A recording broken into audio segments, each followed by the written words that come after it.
অধিকার রাষ্ট্রীয়ভাবে সমমর্যাদা নিশ্চিত হবে। সমগ্র হিন্দু সম্প্রদায় আপনার পাশে আছে। বাংলাদেশ জাতীয়তাবাদী দল বিএনপি এটা আমাদের অর্জন করে নিয়েছি।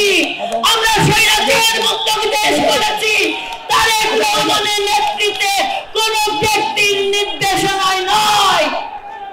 তাই আগামী দিন এই বাংলাদেশ নিরাপদ হবে, জনমানুষের কাঙ্ক্ষিত গণতন্ত্রপূর্ণ প্রতিষ্ঠা হবে। আমরা হিন্দু, বৌদ্ধ, খ্রিস্টান সকল সম্প্রদায় নিরাপদ আবাসভূমি বাংলাদেশে বসবাস করব, যেখানে সুশাসন প্রতিষ্ঠা হবে, মানবাধিকার প্রতিষ্ঠা হবে। আমার আপনার প্রত্যেকটি অধিকার রাষ্ট্রীয়ভাবে সমমর্যাদা নিশ্চিত হবে। RICL TMX, যুগের পর যুগ স্থাপনা থাকে মজবুত।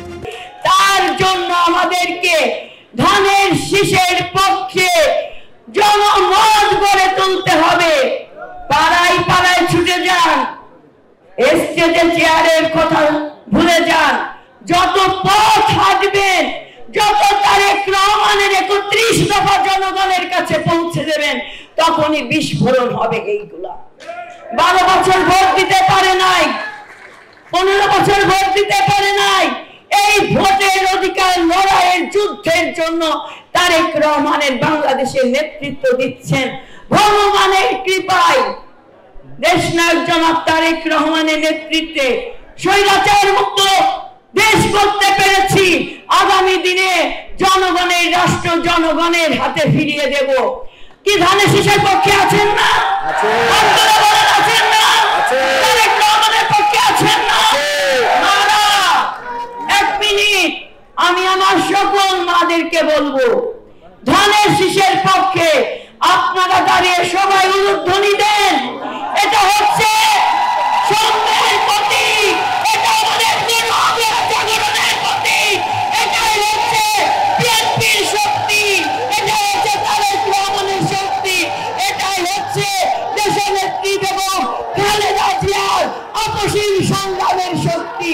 আমরা বিএনপি করি, আমি বলেছি বিএনপি করি, কারণ বিএনপি হচ্ছে গণমানুষের দল।